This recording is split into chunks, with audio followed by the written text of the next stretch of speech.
All right, today is July 26th. It's a Sunday.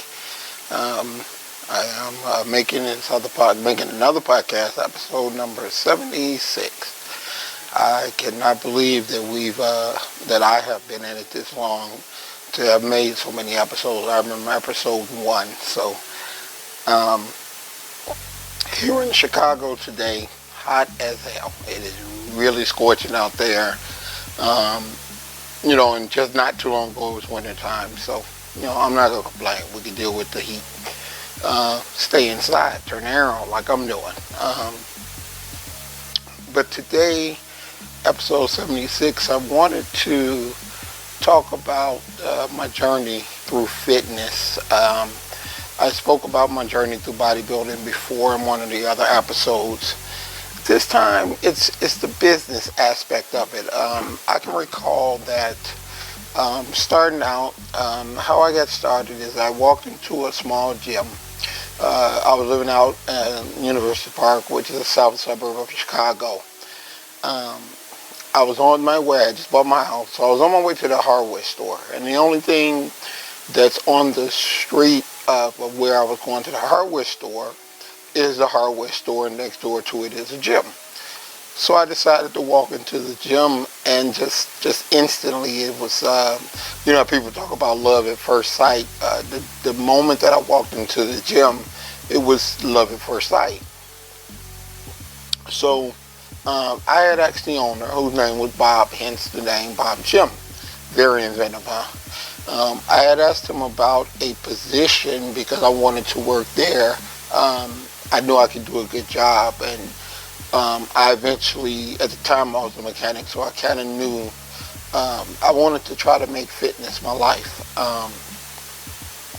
Anyway, he explained to me that he didn't have a job, he couldn't afford it, he had just opened up, and he couldn't afford to hire any staff. So what I did was I actually made him a deal whereas I would clean the equipment, vacuum the floor for a free membership, and at that time memberships were $79 a year, so in essence it was being done for free. So that's how bad I wanted to be a part of that fitness scene. So we worked that for a little while, and one day after I had been there, he came in and was saying that he had to run downtown, and he wanted me to watch the place for about 4 or 5 hours, but don't sell anything, don't sign up anybody, just kind of tell him to come back when he's there. So I'm okay, that sounds good, I'll do that. And in my mind, I'm thinking, you gotta be out your freaking mind, I'm about to show you how you get members. So he left, I was there. He was gone 4 or 5 hours, but when he returned, there was this big revenue of money in the money envelope, and his thing was, well, where did that come from? Well, these were from all the people I've signed up and all the products that I sold. And he was truly amazed, and I said, I told you that, if you let me work here, I can make up my salary by being here. You don't have to come out of your pocket and pay me. I'm going to make you money.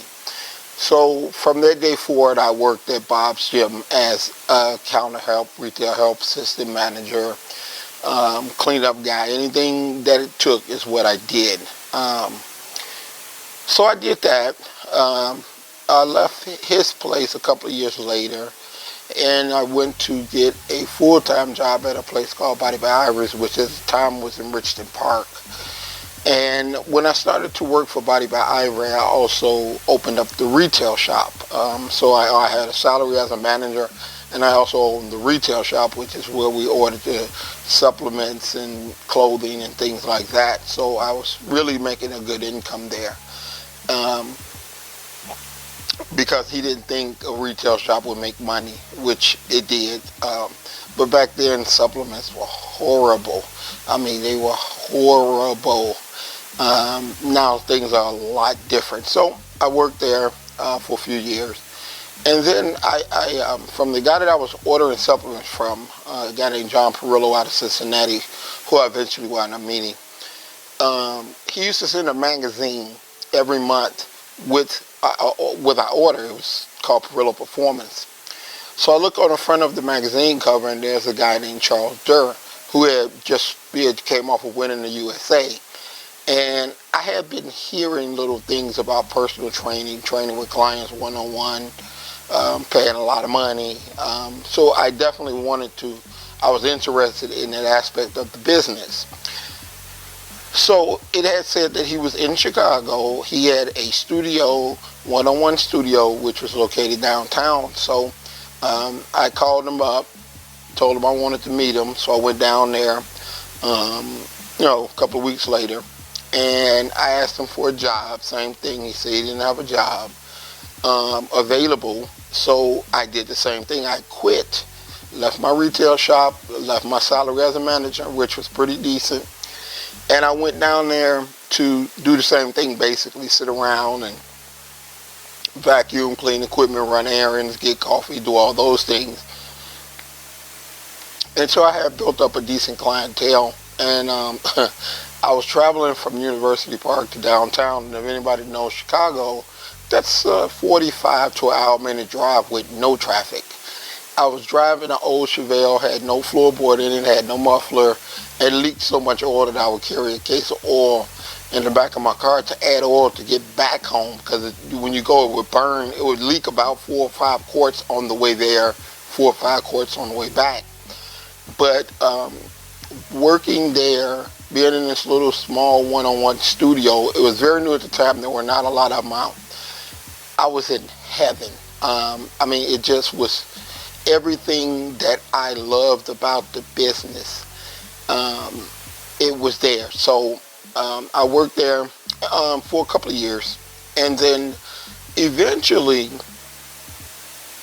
I left there to come back out south to Quad's Gym, where I was an independent contractor, meaning I would have my clients come in, and as long as they paid their membership, they were okay. So I would train them, I would get my pay, and then they would buy their membership. So I had pretty huge, successful clientele.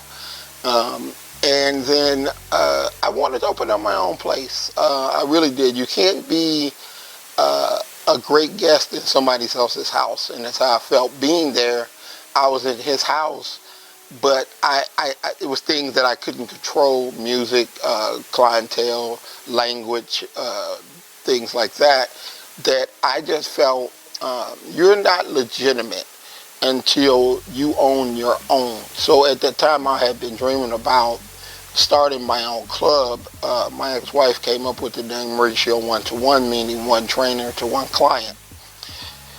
So the owner of the business, Tom Milanovich, which he passed away about 10 years ago, he told me, he said, what I'll do for you is I will oversee I'll look at your business plan, and if I see what's wrong, I'll let you know. If I think it's right, I'll let you know, right? So I'm like, oh, okay, that would be good. He had already been in business 25 years, which my goal was to never have to go back and work for anybody else once I opened up my own place. So after showing him easily 10 different business plans, my next question to him was, well, what is a business plan? So he explained it to me, and after the around the 10th business plan that he had been shooting down, the greatest thing that he did was he would always tell me why he didn't feel like that addition of what I was doing would work, whether it was too big, too small, too far, too much overhead, whatever it was. So every time he would tell me something, I would fine tune it. Like if he said the location is too far because I wanted to go back downtown, and he said, well, all your clients are out here, so if you go back downtown, you're going to have to establish and build your stuff all over again. So I took that to heart. I listened to everything that he said. So each time I brought him a business plan, he had less and less things to say because I would correct it. Then the last, he said, this is really good, but the one thing that you need, instead of leasing your equipment, you need to buy your equipment. That way, no matter what, if they put you out, no matter what, if you lose your space or whatever, you can go anywhere with your own equipment and train, but a trainer with no equipment is like a barber with no clippers. You can't do anything if you don't have the tools to do it. So I proceeded to look for a gym that was going out of business and I could buy the equipment and put it in my club. Now you have to remember at the time, this was 1997, I think, there was no internet. So you couldn't just go on and punch in something and find you some used equipment. You had to just hear about it. So what I was doing is that people were telling me about it because they knew I was looking for some equipment. But by the time you get there, it'd be all gone. And one day in February, cold as hell, guy called me. He said, "Hey, there's a guy in Gary, Indiana, which is about a half hour from here. He's shutting his equipment. He's shutting his gym down, and he still has all his equipment. So you need to get over there right now." And I'm laying in the bed chilling, So I jump up. Matter of fact, the guy that I work for downtown was the one that told me that this guy was shutting his gym down. How he found out, I never know. So I flew over there. He still had his equipment. I bought a lot of it. The thing was, it was on the second floor. We had to lower down through the window with ropes, and it was freezing outside. So we had to take it from the second floor, and the place that I had got was on the second floor. So we had to take all that stuff upstairs. But we did it. Opened up ratio 1-to-1. That was almost 25 years ago. And we've moved several times trying to get bigger, trying to add different things. And, thank God I'm still in business. Where I'm at now in the Chicago suburb, I'm probably the longest running personal training studio in the south suburb that I know about. And I know a lot about the businesses out here. So, it's always humbling to me. I sometimes, like the other day, I heard from a client that I probably hadn't heard from or saw or trained in probably 20 plus years. She was one of my first clients. So to get that feedback from clients, every business should love repeat business. That's how you make your money. When you're so good, people constantly come back. To hear, and this is not the only client that I've ever heard it from, to hear from clients that where you've not been in business for, you haven't seen them for over 20 years, and they still connect with you and say, "Hey, when I trained with you, I was in the best shape of my life. You were the best trainer and you ran the best business." That's always gratifying to me. I'm always, in my business, I'm always humbled every time someone pays, because I think about the type of money that they pay, and that's a sacrifice to anybody. I don't care how much money you got. It's a huge sacrifice to take your money, give it to me, and trust me with it. So I'm always humbled and I'm always honored every time someone does that, which is almost daily. I know people who are in business who feel the people owe them something, and that's just not the way business is done. With no customers, you don't have a business. So the feedback that I receive, even after all these years of being in the business, is always a humbling and gratifying experience for me. So it just motivates me to do better in terms of training people or the equipment that I put in my club. And now we moved up to having an open gym, which will be open in a week or two.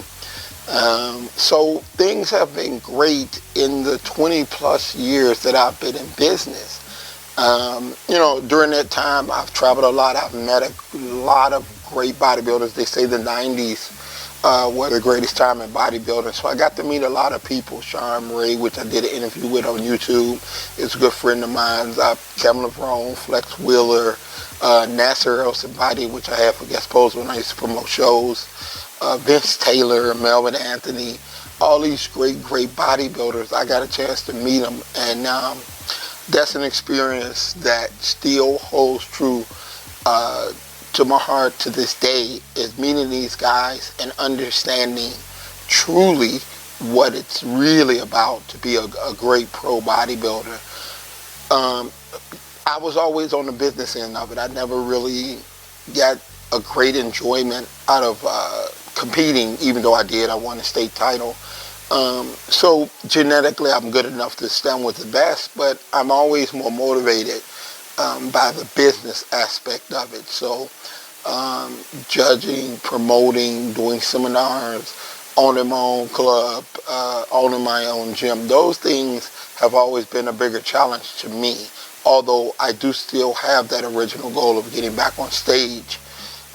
One last time, my son, who's 25 now, actually when I won the title, my ex-wife was pregnant with him, so he's never saw me on stage. So that's my last desire or wish, is to let him see me at my absolute best on stage doing my thing. So that's my driving force right now. So I am training for competition, which I always do. I always eat right, I always work out, I always stay in shape.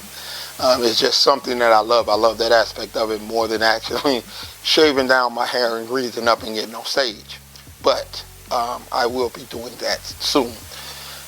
So anyway, I just wanted to say that in today's era, there's a lot of trainers that they get it really, really twisted on what this is all about. It's not about counting reps or coming up with different exercises. It's about truly caring and loving your clients and giving them the best of what you have as a trainer. If you don't have a lot, learn some more. I've met quite a few who think they know something they don't. It's not about exercise. I mean, a bench press is a bench press. Bicep curl is a bicep curl. You see them doing all this dumb shit.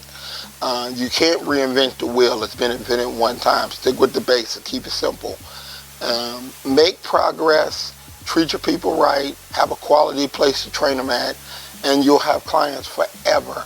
Anything less than that, you're lying to yourself, and it'll show. You won't last. I know a lot of people who tried to start gyms themselves or studios themselves that didn't last, and it's because you have to understand why you're doing it, and a lot of people don't understand why they're doing it. I do it for the love of it. Do it for the appreciation of your clients, not you walking around in a tank top or tight pants flexing all the time. When I'm a trainer, I'm a trainer. When I'm a bodybuilder, I'm on stage, not walking around the mall. So, we need to get back to the love of it all. I don't see that anymore in these days. I hire and fire, well, I don't even hire them, but I interview a lot of trainers, and over the past 10 to 15 years, the love and the real reasons of why you should work with people, why you should train people, are gone. Everybody thinks it's all about the physical, all about looking good. It's usually not even about that. That's secondary. So get to know your clients, find out what they need, and provide it for them along with getting them in shape. So this is your man, Sir-Earl. Until next week, I'm signing out.